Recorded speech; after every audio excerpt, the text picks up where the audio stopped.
There's a moment you've probably lived through, not once, but many times. You're sitting in a meeting room, white light, the smell of cold coffee, and someone, sometimes 2 or 3 people, is talking constantly, filling every available space.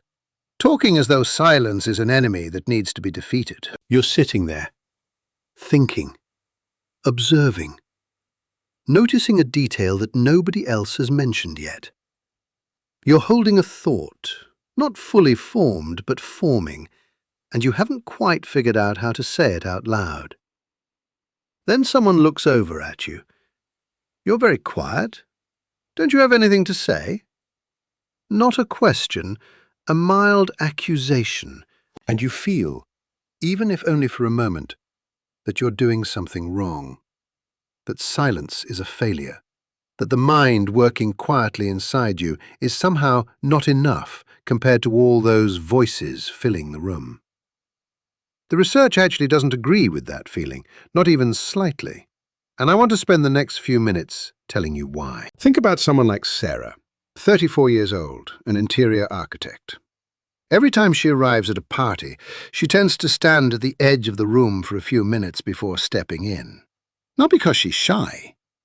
She's doing something. In those few minutes, Sarah already knows, without asking, that the couple standing near the window just had an argument before they came. That the man, laughing loudly in the far corner, is covering something up. That the general atmosphere of the room tonight is heavier than it was last week. Not magic, not social anxiety. This is what researchers call environmental attunement, the ability to absorb and organize social information rapidly, naturally, without announcing that you're doing it. Quiet people tend to do this exceptionally well, not despite their quietness, but because of it. A mind that isn't busy narrating its own presence has far more room to take in what's actually happening around it. And that information doesn't disappear, it accumulates. Sarah has been reading people like that for 34 years. Can you imagine the database she's carrying around? But here's the part that most people have never been told. Silence isn't an absence. Inside the silence, the brain is doing some of the most complex work it's capable of.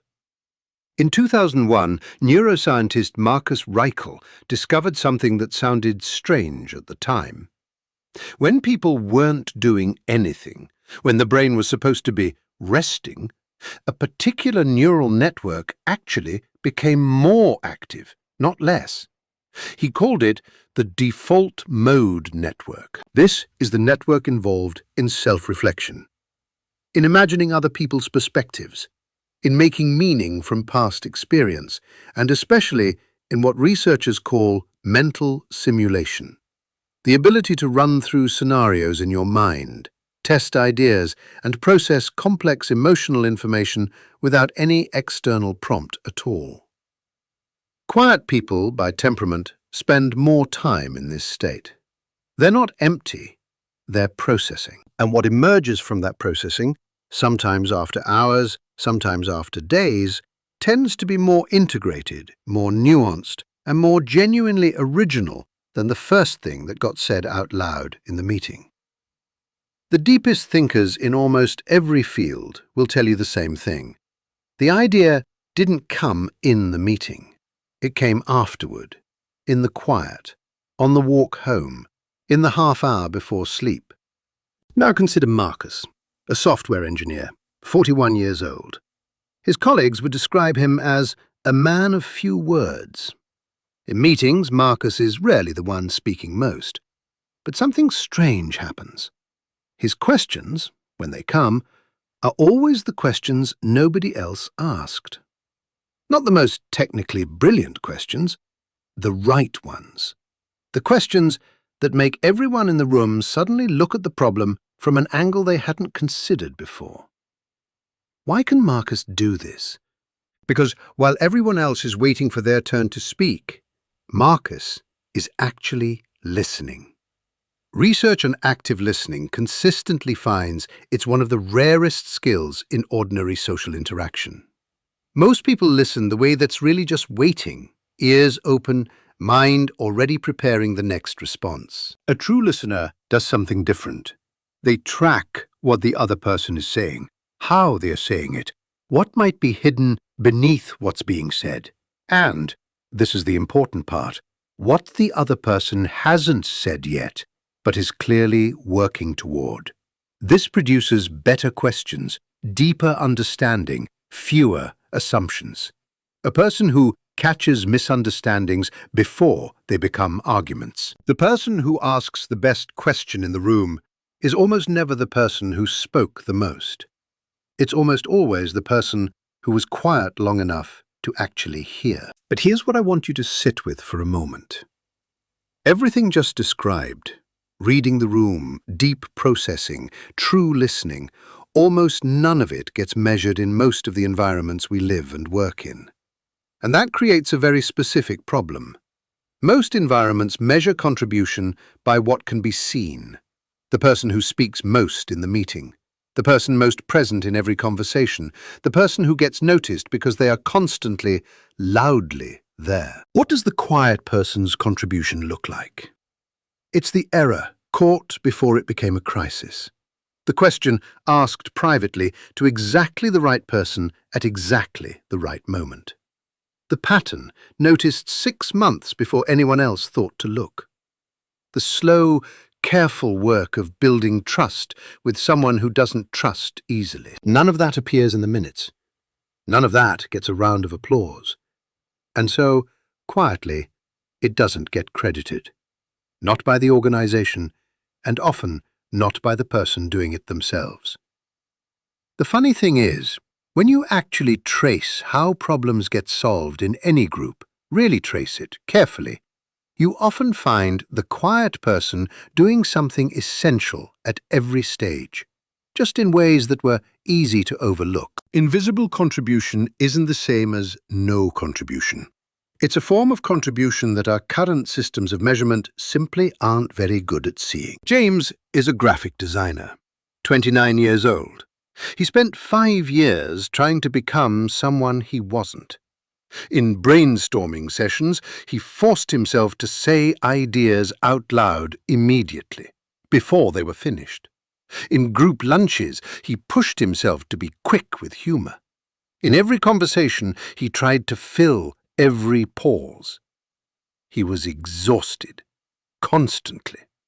And his work, if he's honest, wasn't actually better for it. Then one day, not through any dramatic event, but through simple depletion, he stopped trying. He started letting himself think slowly, staying with a project long enough for the surface understanding to give way to something structural beneath, asking one more question when everyone else had accepted the first answer, sitting with ambiguity longer, and discovering that sitting with it usually led to genuinely better answers. His work changed. Not immediately, but over time it became different in a way he was actually proud of. There's a concept in psychology sometimes called integration, the process by which a person stops fighting what they are and starts building their life around it instead.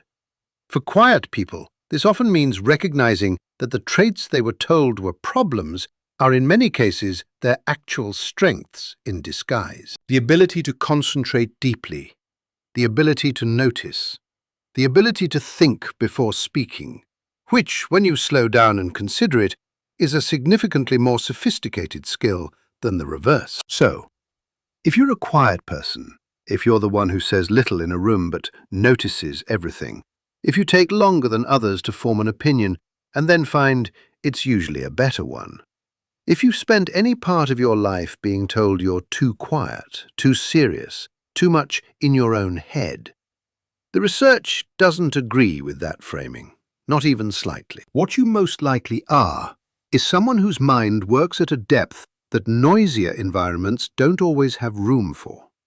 Someone who processes experience slowly and carefully and honestly.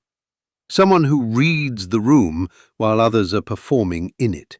Who processes while others are reacting. Who listens while others are waiting for their turn. And someone whose contributions tend to be invisible precisely because they're structural.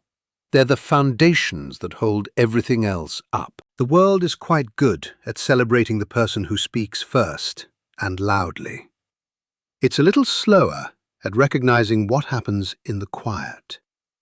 But quietly, and I do mean this, what happens in the quiet matters more than people give it credit for. If this resonated with something, I'd genuinely love to hear about it in the comments. When was the first time someone told you that you were too quiet? And looking back now, what do you think was actually happening? There's another video right here on a pattern that often runs alongside this one. I think you'll find it connects.